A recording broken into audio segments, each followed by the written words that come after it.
Bakit po kailangan natin ang power of the Holy Spirit?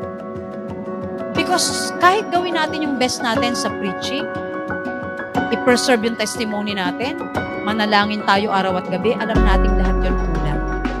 We need the power of the Holy Spirit.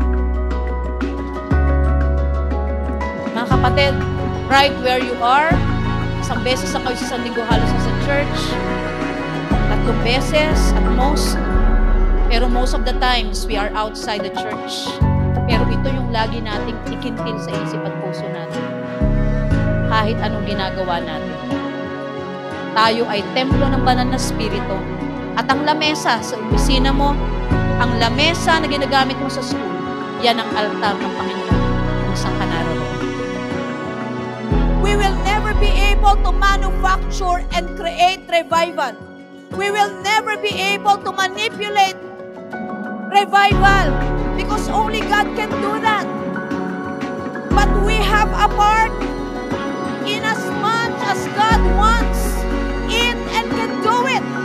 We also have a part in bringing to revival. Mahalin ang bawat isa. Ako, because other people will do and copy what we do.